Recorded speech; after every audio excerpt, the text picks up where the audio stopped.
Belakangan ini apa ya? Yang bisa kalian lakukan apa? Lockdown beneran kalau mereka? Wah, ngedol gitar. Kebijakan yang diambil pemerintah adalah kebijakan yang sifatnya universal terhadap segenap masyarakat yang memang terdampak.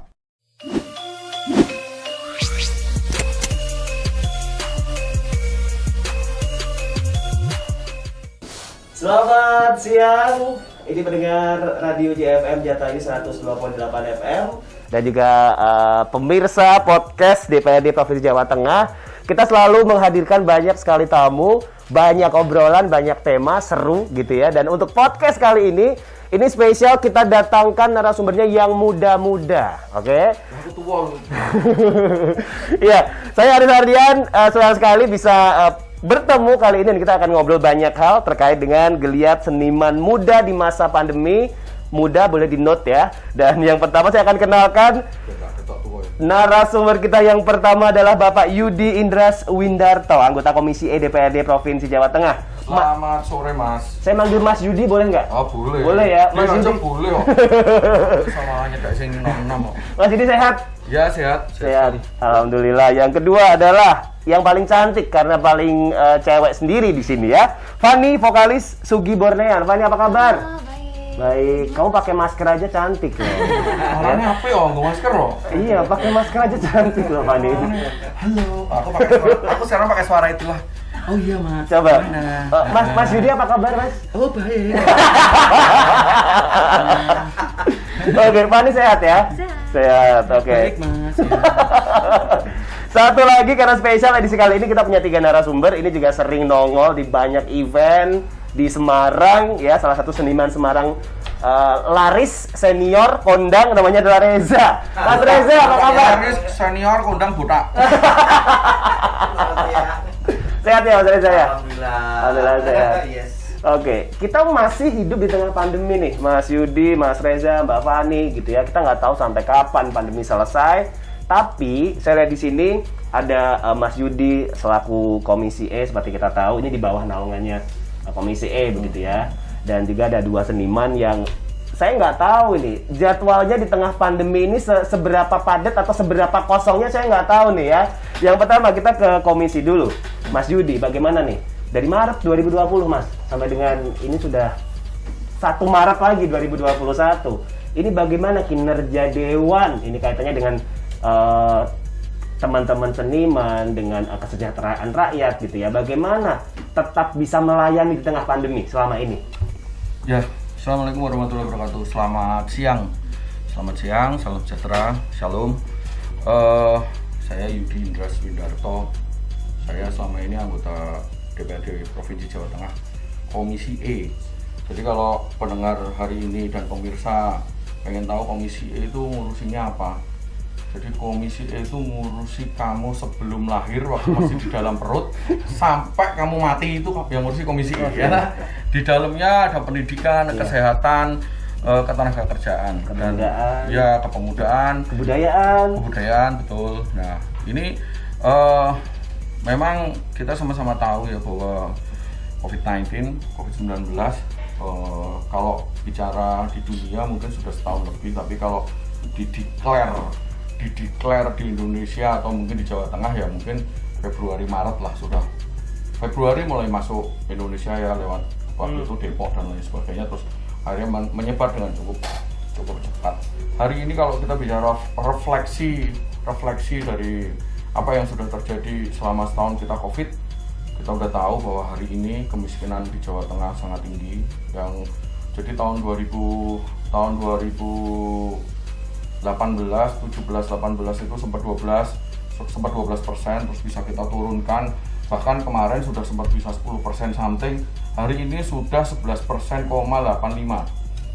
Jadi kayak balik lagi, kayak semacam bahwa proses pembangunan ini kayak nggak terjadi begitu hanya setahun, terus semua kerja-kerja dalam rangka mensejahterakan rakyat selama 3-4 tahun yang kebelakang itu jadi kayak nggak ada artinya gitu loh. Nah, hari ini memang banyak sekali akhirnya ya kita terbuka aja dengan jumlah kemiskinan yang meningkat, dengan kondisi ekonomi yang juga nggak stabil, dengan semua hal yang hari ini melambat ya, baik di dalam negeri maupun di luar negeri. Ini memang semua sektor ya, hampir semua sektor terpengaruh. Mungkin yang sangat nggak terpengaruh justru malah mungkin sektor telekomunikasi ya. Telekomunikasi itu hari ini malah growth karena mungkin sekarang jadi malah daring semua, jadi itu dipakainya growth. Tetapi semua sektor real cenderung jatuh lah. Hari ini kalau kita bicara salah satu sendi kehidupan kita bermasyarakat adalah berkesenian. Ya terus terang teman-teman di seniman ini, mau seni musik, mau seni wayang, mau apapun seni yang lain ya, itu hari ini sangat menerima dampaknya cukup berat, cukup berat banget. Jadi kalau kita bilang begitu bulan Maret itu Indonesia dinyatakan ya semi lockdown itu teman-teman ini langsung lockdown beneran kalau mereka. Wah, ngedol gitar, kayak ngedol mic, ya toh. Monitor didol, aduh sangel.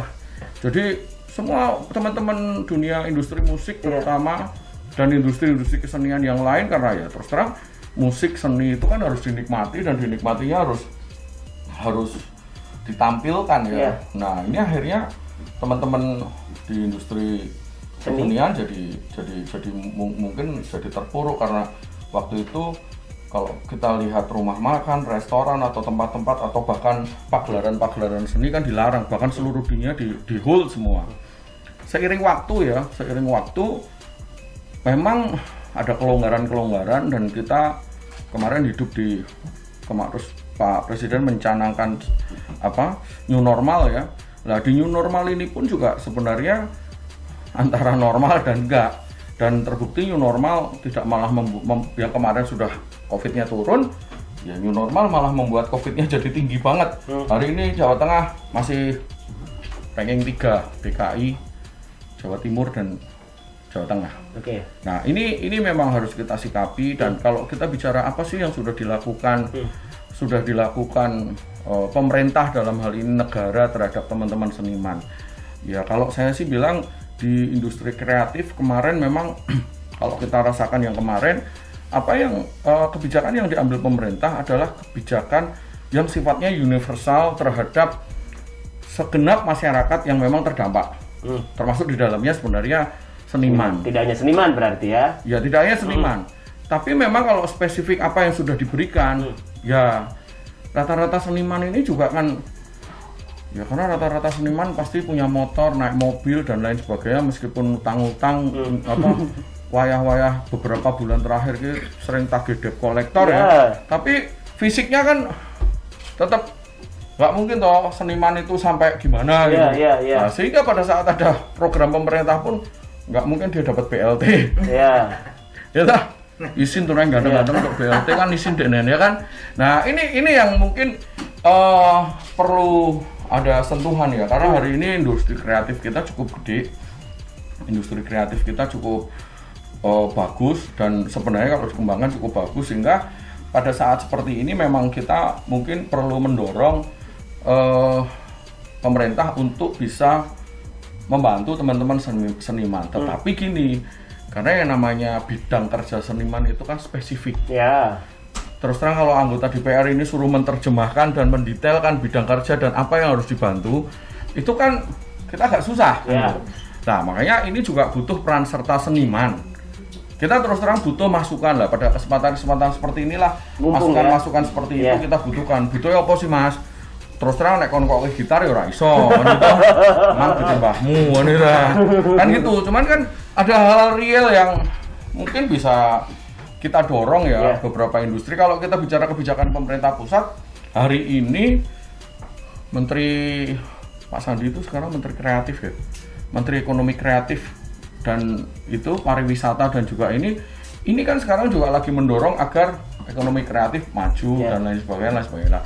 Setelah sekian lama mungkin banyak sekali yang harus butuh terobosan.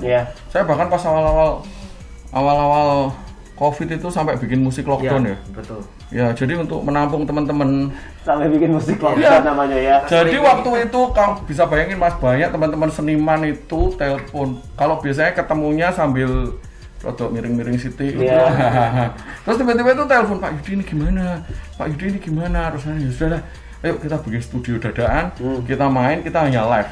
Terus kita ganti-ganti ya, waktu itu beberapa grup musik dan seniman itu tampil di musik lockdown ya. Itu menginspirasi, bahkan menginspirasi banyak orang itu ya.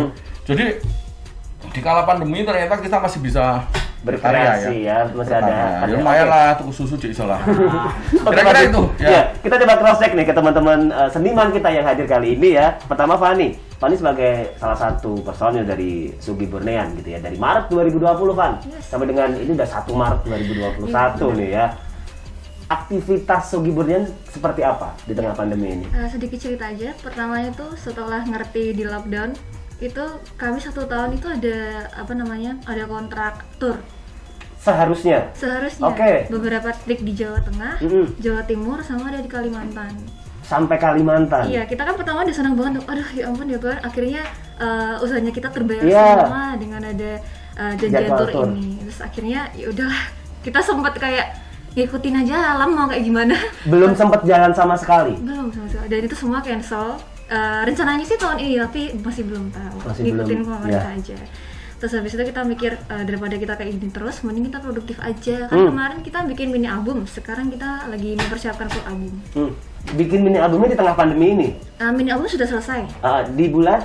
Udah 2 tahun yang lalu sih. Oh, 2 tahun yang lalu, oke. 2019 kayaknya. Nah, di setahun belakangan ini apa ya? Yang bisa kalian lakukan apa akhirnya? Iya, cuman kita bikin lagu untuk full album. Produksi album untuk full album. Iya. Oke, jadi tetap gini, pilihannya untuk teman-teman musisi terutama teman-teman seniman di tengah pandemi ini adalah ya udah pasrah nerima keadaan atau tetap berkarya gitu ya mungkin ya. Dan Sugi Bornean ini salah satu yang pengen tetap eksis, pengen tetap berkarya dengan bikin produksi lagu tadi gitu ya. Jadi kalau ditanya sama Mas Yudi, Sugi Bornean terdampak pandemi nggak? Jawabannya sedikit terdampak. Iya. Sedikit terdampak. Kalau saya gini ya, tak luruskan ya Mbak ya. Sorry ya Mbak. Jadi gini, mungkin loh ya. Saya nggak begitu ngerti. Tetapi kalau saya lihat, ya mungkin bisa dilihat semua.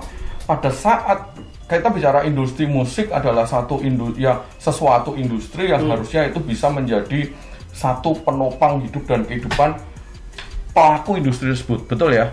Nah, bahkan ada value yang kemungkinan bisa membantu pendapatan negara dari sisi musik dan lainnya lewat apa?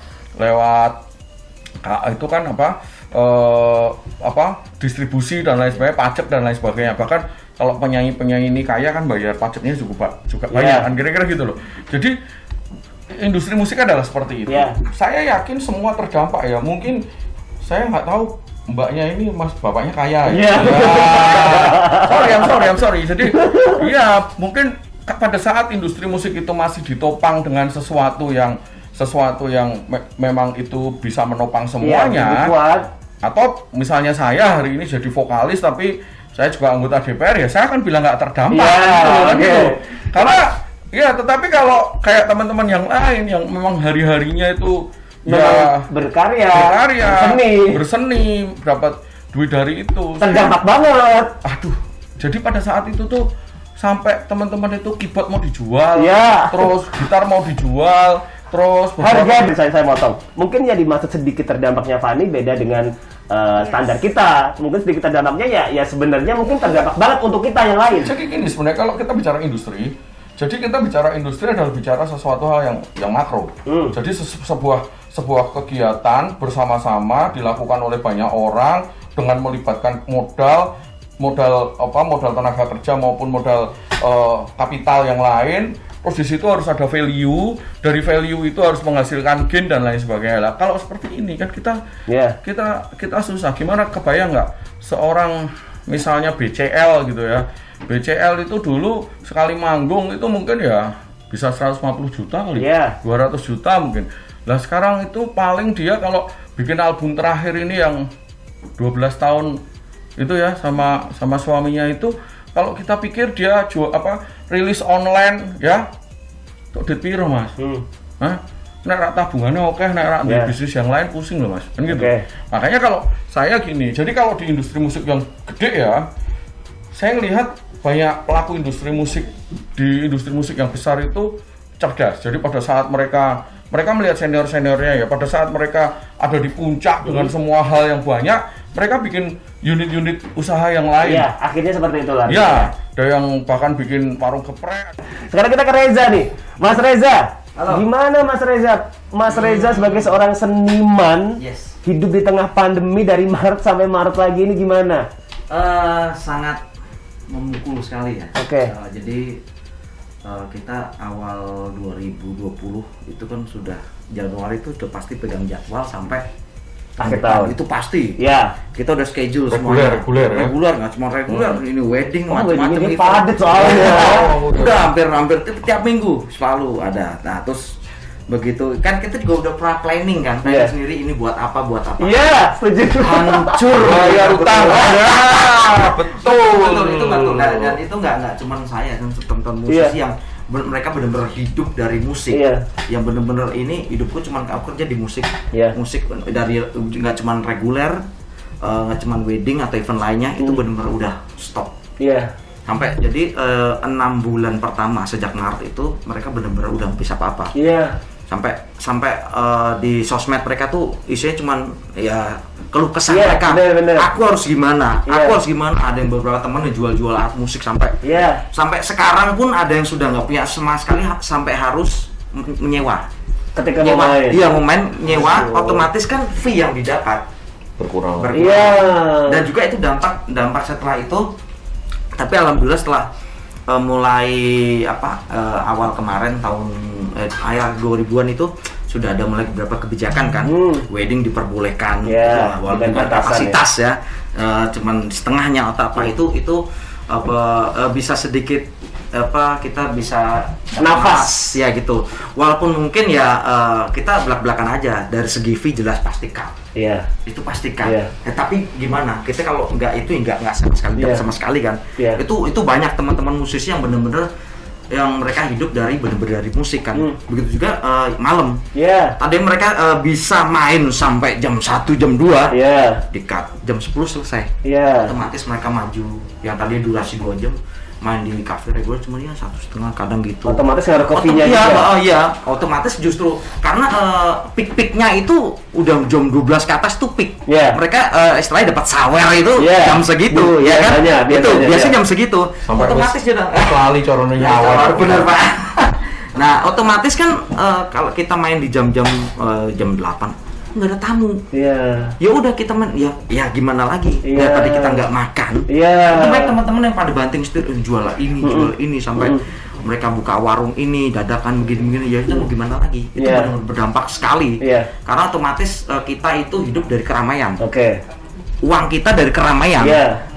Salah satu syarat untuk itu kan nggak boleh keramaian kan? Iya. Otomatis kita mati. Iya. Ya, kita mau Terdasar. ngapain? Iya, itu Oke. pasti. Kalau Mas Reza termasuk yang mana? Untuk survive, untuk bukan eksis, untuk survive hidup di tengah Yes. pandemi, termasuk yang jual-jual tadi, atau akhirnya yang buka bisnis apa-apa, atau apa caranya untuk tetap bertahan hidup? Itu ya semua saya coba ya. Saya coba satu-satu ini ya. Yang penting hari ini aku bisa makan. Oke. Tuh, teman-teman gitu mikirnya. Udahlah, gimana caranya yang penting bisa makan dulu hari ini, besok gimana. Itu bener-bener, waduh teman-teman itu kalau kita ketemu, kita nggak ngomongin job, kita berkeluh kesah. Iya, setuju. Iki piye? Iya. Pasti tujuannya ya pasti ke atas lah. Iya. Dari atas gimana? Iya. Kita tuh dilirik apa enggak? Gitu loh. Iya. Kok kita seakan ya udah gitu toh. Nah, itu loh. Itu teman-teman yang bener-bener tolong deh gitu loh. Waktu itu wah bener-bener wah kita udah nggak bisa apa-apa bener itu. Oke, Mas Yudi, sejauh ini apa sebenarnya request atau keinginan dari teman-teman musisi secara khususnya, umumnya adalah teman-teman seniman gitu ya? Apa harapan mereka atau apa keinginan mereka yang sudah sampai ke Dewan? Jadi gini, sebenarnya kan kita tahu bahwa COVID ini merubah cara dan pola hidup semua manusia di muka bumi ya. Nah, di situ terus terang kita tahu tadi udah jelasin Mas Reza bahwa teman-teman di dunia di industri seni musik dan seni-seni yang lain itu kan hidup dengan kesenian. Ya. Jadi di situ nggak cuman awal-awal ada, bahkan kadang-kadang ada idealisme kan kira-kira gitu. Nah, tetapi memang kalau sekarang ini cenderung bahwa semua harus jauh lebih realistis. Nah, kalau saya lihat hari ini ada banyak teman-teman yang survive juga ya. Saya ada punya teman drummer itu kalau habis main sore misalnya sekarang dibatasin sampai jam 8 atau jam 9 itu, dia habis itu tidur, terus nanti jam 4 pagi dia ke pasar Peterongan dan paginya dia jualan sayur. Ada ya? Ada. Terus ada juga pemain bass itu yang sambil kalau ada kesempatan main atau dia muterin ke teman-temannya jualan baby doll. Betul. Kan gitu. Jadi ada semua lah. Sebenarnya mereka pun tidak banyak teman-teman di industri musik ini nggak mau menyerah, tapi karena banyak sekali kalau kita bicara hari ini industri kesenian itu kan nggak cuman manusianya, nggak cuman SDM-nya, tetapi di situ tuh banyak sekali perusahaan-perusahaan. Ya kita bicara industri musik itu ada sound system, ada lampu, dan semuanya. Hari ini nggak laku loh Mas. Iya. Hari ini tuh teman-teman yang punya alat-alat yang zaman dulu itu kan jatuhnya langsung di era semuanya itu kompetisinya tinggi banget. Kompetisi peralatan sound system dan lighting itu kan kompetisinya kenceng banget. Ketinggalan barang sedikit sudah nggak laku. Pada saat mereka berkompetisi terus tiba-tiba kayak dipotong. Kadang-kadang mereka juga pusing akhirnya. Nah, ini makanya kalau saya bilang, mungkin kalau kita dorong, jadi kita masukkan ini untuk kita dorong agar mereka juga berwirausaha yang lain gitu. Jadi kreativitas mereka itu harus kita dorong untuk melihat hal-hal yang hari ini menjadi kebutuhan pokok gitu. Jadi hal-hal yang hari ini bisa bikin mereka survive, tetapi itu pun juga menjadi satu bagian yang tetap tidak meninggalkan jiwa seni. Nah, ini yang mungkin kalau kita dengar, ya mereka maunya sih tetap bisa main, dikasih kesempatan, dan sebenarnya seperti itu. Iya, dan sebenarnya kalau sekarang dengan posisi sekarang beberapa kegiatan new normal ini yang penting ada pembatasan, yang penting protokol kesehatan, pakai masker dan lain sebagainya itu dipenuhi. Ya, kayaknya sudah mulai agak bisa menggeliat, tetapi bahwa itu kembali kayak setahun yang lalu, enggak banget kan gitu. Kira-kira seperti itu. Oke, Mbak Fani sekarang. Fani, Sugi Bornean, kemudian curhatan teman-teman lain kan nggak cuma sendirian nih, Fani ya. Kalau teman-teman lain apa yang akhirnya mereka lakukan untuk bertahan hidup? Oke. Kita kan di sini bersepuluh ya. Dan yang masih kuliah tuh Fani. Yang lainnya punya pekerjaan pokok, dari Mas Ilyas, Mas Damar, semuanya punya pekerjaan pokok. Di sini kan Fani sebagai musisi. Di sini Fani nggak cuma nyanyi. Fani jadi songwriter, dan juga ngarrangemen sama teman-teman juga. Daripada Fani stuck kayak nggak bisa ngapa-ngapain, tugasnya Fani adalah berkarya. Dan memang orang tua saya memang bukan orang yang kaya banget. Udah nggak apa-apa ya. Di sini kita kan bikin album 12 lagu dan baru jalan 1. Yes. 12 Tapi kita sudah dari setahun itu kita sudah nyiapin 12 lagu itu. Udah jadi sampai produksi? Belum. Baru produksi baru 1. Jadi maksudnya gini, Mbak. Tadi kalau aku pakai bahasa sangat lugas ya, mungkin sama mbak-mbak ini nggak boleh terlalu lugas ya, halus gitu ya. Gini Mas ya. Jadi gini Mbak. Hari ini kalau bicara di industri musik itu memang banyak orang-orang yang anggap aja kayak saya lah. Hari ini saya anggota DPR, tapi saya vokalis juga, saya bisa nulis lagu juga, saya bisa ini juga. Cuman itu bukan sesuatu yang sangat penting bagi saya kan gitu loh. Itu bukan sesuatu, bahkan mungkin mohon maaf Mbak Fani, kalau suatu ketika Mbak Fani tak tawarin jadi salah satu direktur saya yang mungkin ngelola aset cukup gede, mungkin Mbak Fani nggak begitu lulus nggak akan jadi penyanyi kan gitu. Tapi ini adalah Mbak masih di posisi punya pilihan hidup maksudnya. Tetapi kalau kayak Mas ini tidak ada pilihan lagi. Iki nek ora ono tanggapan anake nangis, Mbak. Masa tuku susu, Mbak. Jadi saya pernah ya di masa-masa itu ya, Mas ya. Jadi itu kita waktu itu cerita ada musik lockdown. Musik lockdown itu bisa dibilang itu hanya saya pakai, kita punya ruangan seperti ini, ya Mas ya. Terus kita masukin alat musik yang kita punya, terus akhirnya kita main. Kita kita hanya live IG semua untuk menyemangati teman-teman ya waktu itu. Nah, tetapi terus akhirnya gantian main lah. Di situ kita berusaha untuk pokoknya seminggu itu main 3 kali gitu. Suatu ketika karena saya lagi sibuk, akhirnya seminggu itu sudah main 2 kali terus nggak main-main, itu pasti ada teman-teman. Pak, kapan lagi Pak? Ini susu anak saya sudah habis loh. Pak, ini loh, Pak itu loh. Gitu. Oke. Nah, kira-kira seperti itu. Bahkan waktu itu ada beberapa teman mau nikah nggak jadi. Iya, itulah segala tentang pandemi gitu ya. Dan kalau teman-teman dari Sugibur yang tadi disampaikan Fani, karena mereka punya pekerjaan, punya main job, jadi mereka akhirnya tetap bisa bertahan. Gitu ya, akhirnya tetap bisa bertahan, tapi tetap untuk karir musiknya tersendat karena dari 12 materi tadi baru satu yang produksi gitu ya. Fani juga punya tanggung jawab sebagai musisi juga. Oke, PR-nya masih banyak berarti jelasnya itu. Jangan terjebak pada sesuatu yang sedang trending. Iya, betul. Jadi jangan terjebak sesuatu yang trending. Jadi kalau hari ini kita ini di posisi negara yang sangat makmur misalnya, dengan pendapatan per kapita kita yang bagus ya toh, sehingga akhirnya kesejahteraan masyarakat itu bisa rata ya toh, ibaratnya kerja dibayar gitu toh. Nah, terus semua proses hidup dan kehidupan masyarakat Indonesia itu dijamin oleh negara.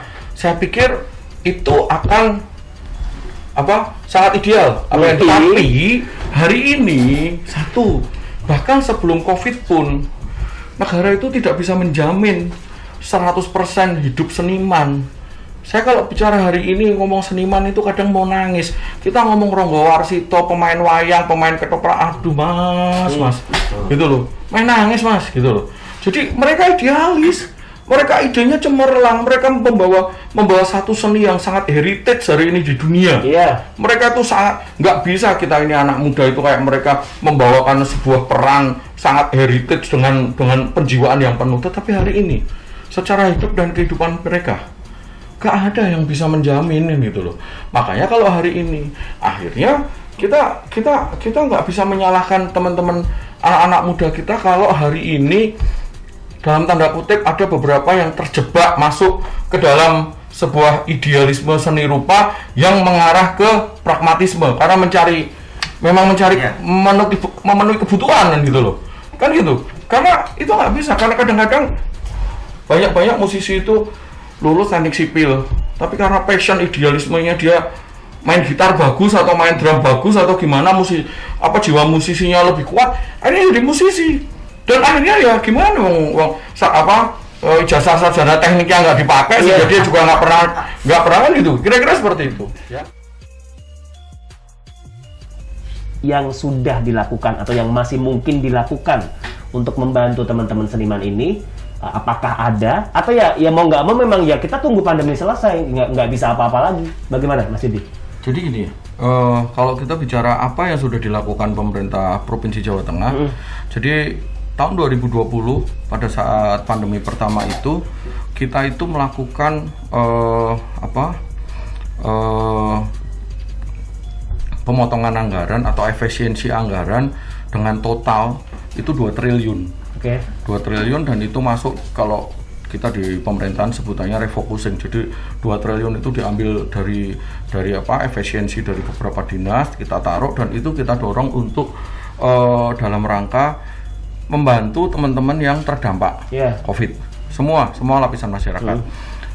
Terus untuk tahun ini rencana kita akan dorong lagi 1 triliun ya, sama Pak Gubernur sama Pak Ganjar kita dorong 1 triliun agar kita bisa bantu masyarakat. Nah kalau bentuk konkretnya apa? Bentuk konkretnya sebenarnya kalau di masyarakat cukup banyak. Jadi kita mendorong UMKM, kita mendorong UMKM untuk bisa jalan, kita mendorong juga sisi-sisi kesehatan, sisi-sisi pendidikan itu bisa kita jalani. Ya kalau memang kondisinya memang pandemi, kadang-kadang masyarakat itu kan nggak tahu bahwa kita itu punya SMP negeri dan SMA negeri. Bahkan kemarin itu sampai muridnya kurang. SMP dan SMA negeri kita itu muridnya kurang. Nah, padahal kalau masuk negeri itu kan masuk nggak ditarik biaya, semua sekolah nggak ditarik biaya, itu minimal meringankan, kan gitu. Nah, yang kedua, kalau kita bicara kesehatan hari ini kalau kita bicara di Semarang, di kota Semarang itu ada namanya program UHC, Universal Health Coverage di Semarang. Di pemerintah provinsi, Dinas Kesehatan Pemerintah Provinsi yang kebetulan jadi mitra kerja saya juga ada anggaran yang dipakai untuk UHC, Universal Health Coverage. Itu apa? Itu adalah sebuah fasilitas kesehatan yang diberikan kepada masyarakat yang kurang mampu, yang tidak di-cover semua insuran yang ada, jam keseda, jam apa-apa itu loh. Begitu nggak di-cover, dan itu adalah masyarakat Kota Semarang juga punya, masyarakat Jawa Tengah bisa, itu bisa dibantu. Nah, kita juga mendorong, misalnya kemarin saya hari Sabtu rapat di Dinas Sosial. Jadi di Dinas Sosial itu ada program-program yang intinya secara berkelompok, mungkin musisi berkelompok terus gaya warung apa gitu, itu bisa dibantu. Jadi kelompok ya, tapi kubel, maksudnya kelompok misalnya 5 orang ya, nah 5 orang mau jadinya beberapa resto gede urunan ya, malah urunan pemerintah. Nah, itu enak toh. Nah, itu memungkinkan dilakukan. Oh mungkin, karena hari ini itu ada program dinas sosial. Jadi semua dinas hari ini terus termasuk di dinas pemberdayaan perempuan dan perlindungan anak dan percepatan move on. Percepatan Ya. move on. Dinas perlindungan perempuan, pemberdayaan perempuan, Dan perlindungan anak, dan saya tambahin percepatan move on. Karena biasanya perempuan itu susah move on. Ya. Makanya tak tambahin percepatan move on. Itu ada program-program di mana kita ngadain pelatihan, kita juga ngasih bantuan-bantuan untuk mereka melakukan sesuatu. Jadi contoh kemarin dinas itu tuh minta kepada masyarakat untuk bikin masker, bikin face shield, terus akhirnya diituin. Jadi semua kita dorong, masyarakat kita dorong, pemerintah mendorong, men-trigger semuanya agar di semua beberapa dinas, termasuk dinas kesehatan, dinas tenaga kerja, dinas pendidikan, itu kita dorong semua untuk menstimulan kehidupan masyarakat. Kira-kira lah itu bahwa hari ini sudah dirasakan seniman apa belum?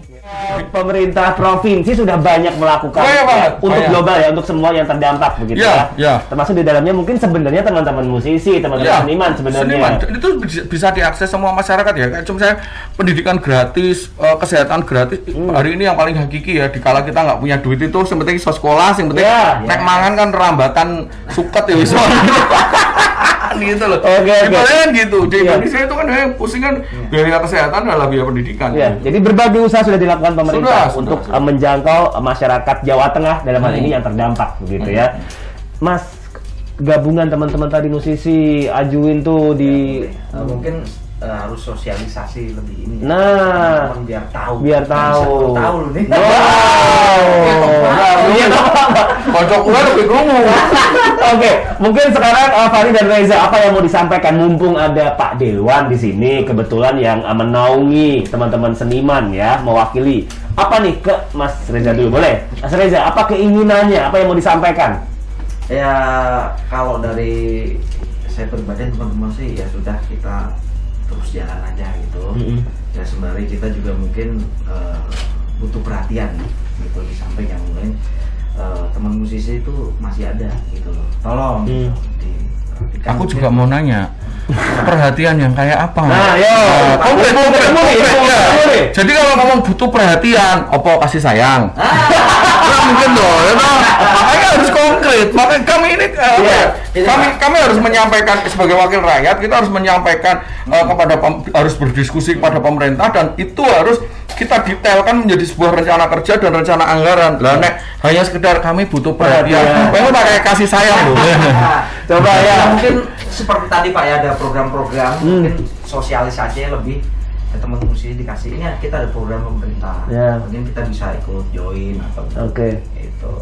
Apa sih yang paling hakiki dalam hidup saat ini? Adalah satu, bahwa kita hal-hal yang berhubungan dengan kesehatan, hal-hal berhubungan dengan pendidikan. Kalau kita bicara hal-hal yang hari ini berhubungan dengan ekonomi, agar kita bisa survive ekonomi kita, ada semua dorongan. Jadi semua dinas hari ini memang didorong, saya DPR di provinsi dan pemerintah eksekutif Pak Ganjar, kami sebagai bagian dari pemerintahan daerah provinsi Jawa Tengah, kita mendorong. Jadi semua hari ini, bahkan semua dinas kita minta, dinas-dinas terkait hari ini yang mendorong, kita minta, apalagi angka kemiskinannya jelas 11,85 kan gitu. Jadi kita memang dorong itu. Tapi kemarin pun di dinas sosial kita juga minta itu. Agar apa? Masyarakat itu benar-benar, iya memang kondisinya susah, iya. Tapi kalau negara hadir kan rada ayem. Yang pertama, kalau ada program-program seperti yang disampaikan tadi, tolong disampaikan langsung ke teman-teman musisi. Terus apalagi nih yang mau disampaikan? Jam tutup kafe balikin jam 2 atau apa? Coba sampaikan. Ya kalau itu mungkin kebijakan-kebijakannya kayak gitu. Kalau kita sih ya itu aja, mungkin dibantu program-program. Jadi hari ini gini, tak tambahin lagi solusi nih. Saya pada kesempatan ini juga sekalian menghimbau, terutama masyarakat Semarang terutama dan masyarakat Jawa Tengah pada umumnya. Iya. Karena hari ini Jawa Tengah itu COVID-nya masih tinggi. Terutama kalau kita bicara Semarang Raya, Solo Raya, Banyumas dan lain sebagainya itu masih tinggi.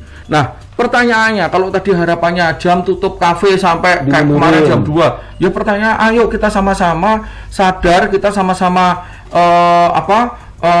protokol, sadar akan protokol sehingga kita benar-benar bisa menikmati. Saya yakin Normalnya berangsur-angsur nanti ya. bahkan ini tak kasih tahu ya, pemerintah itu harusnya hari ini apa yang dicetuskan waktu itu Pak Ganjar 2 hari di rumah saja itu harusnya itu adalah lockdown 2 hari harusnya. Itu karena apa? Pak Ganjar pun kita bukan tidak mendukung memang, tapi kita karena waktu itu kita prihatin COVID-nya naik terus kan tidak terkendali. Makanya sampai di rumah di hari 2 itu harusnya lockdown lah. Kemarin pemerintah dalam kota Semarang misalnya, kota Semarang waktu itu kan juga yang bukan tidak setuju ya, tetapi termasuk yang minta catatan misalnya pasar tetap jalan tetap jalan ya gitu. Nah, termasuk hari ini kita masih bisa buka jam 9 ya. Jam 9 kadang-kadang jam 10 ya. Nah, makanya ini kan sebenarnya sudah toleransi karena sebenarnya hari ini kalau kita bilang ini satu catatan. Hari ini kalau kita mau lepas dari COVID itu satu, bahwa treatment terhadap hal-hal yang berbau kesehatan dan protokol itu satu. Kedua adalah treatment yang arahnya kepada sektor ekonomi. Kita ngomong kesehatan ekonominya nggak diurus mas, lama-lama kita itu nggak protokol itu bukan karena kita nggak protokol loh, tapi karena satu titik memang masyarakat akhirnya kuat ku masker loh. Betul nggak? Jangan-jangan masker itu seminggu digongin terus. Iya. Contoh Story ada loh. Terus tarik kayak gitu loh. Nah ya. Karena hari ini masker ini adalah kebutuhan primer, udah kayak beras ini, kayak beras lah.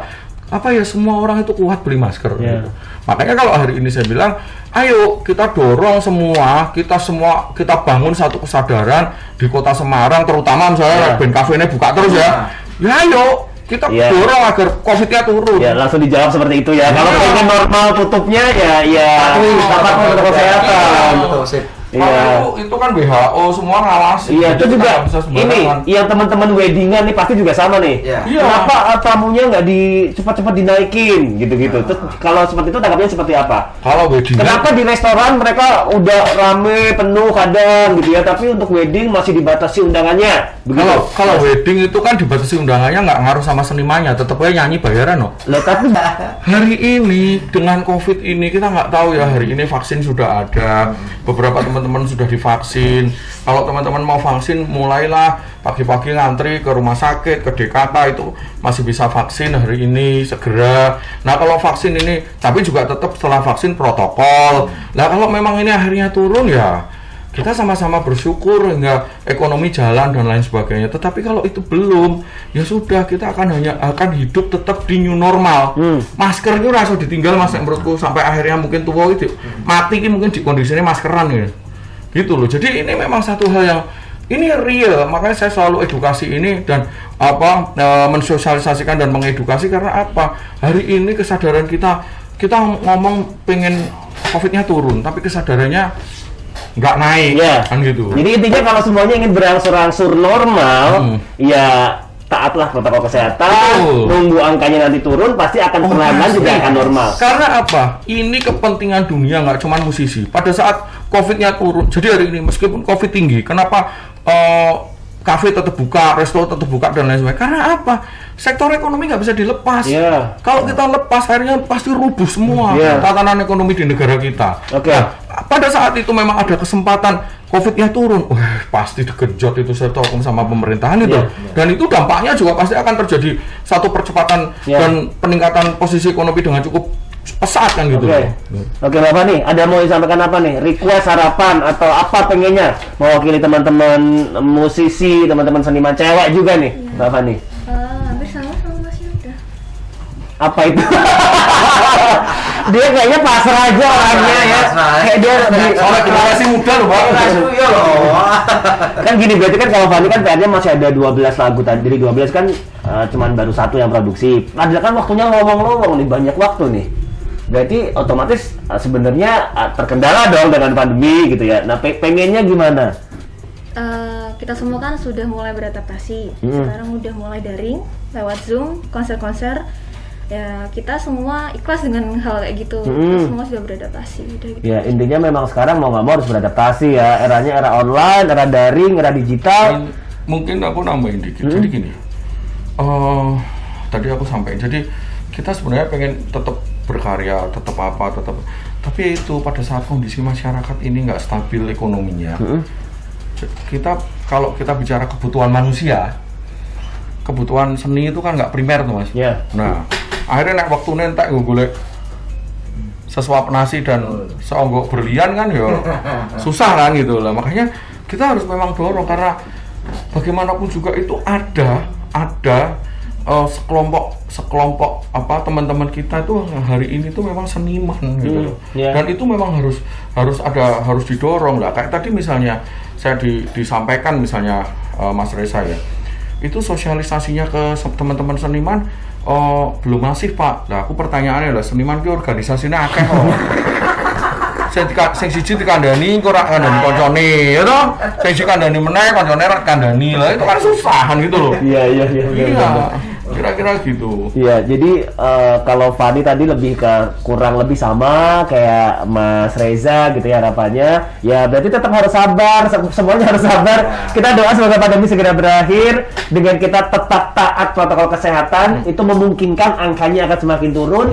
Ketika angkanya turun, segala kebijakan pasti akan berubah lagi dan perlahan-lahan benar-benar akan menjadi normal, gitu ya. Saya menambahkan ya, jadi gini. Ya, sebagai closing statement sekalian, Mas. Ya, jadi kalau tadi disampaikan kita harus sabar, ya saya setuju, tetapi kurang setuju karena hari ini kalau saya sampaikan di sini kita harus sama-sama berusaha sekuat mungkin seluruh lapisan masyarakat, seluruh kelompok masyarakat di Jawa Tengah, di Semarang, di Jawa Tengah maupun di Indonesia. Karena hari ini semua sendi-sendi kehidupan berbangsa dan bernegara kita itu semakin lama semakin turun.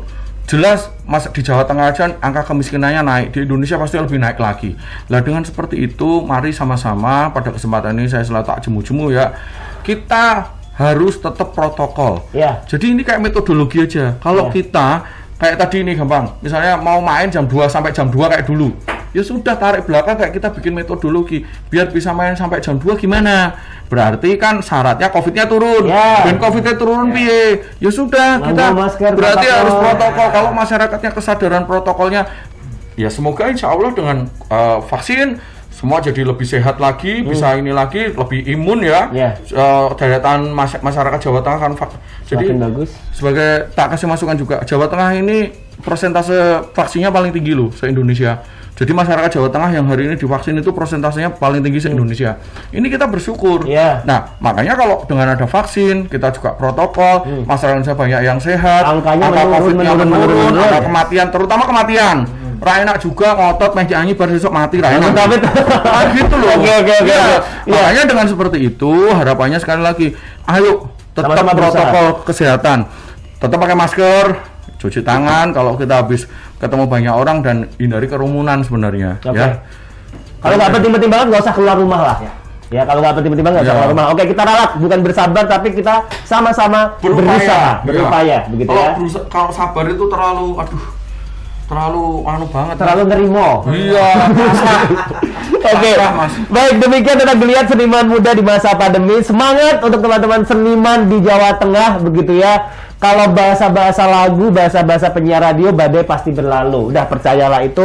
Kita tunggu jadwal vaksin kita dan tetap jangan lupa yang sudah vaksin protokol kesehatannya juga jangan kendor. Yang belum vaksin juga tetap protokol kesehatan. Yang belum vaksin juga protokol kesehatan. Demikian, terima kasih Pak Yudi Indras Windarto, anggota Komisi E DPRD Provinsi Jawa Tengah. Kemudian Fanny dari Sugi Burnean dan Reza seniman Jawa Tengah. Terima kasih, sehat selalu dan sama-sama kita berusaha kalau kata Pak Yudi. Saya Aris Ardian, selamat siang dan sampai jumpa.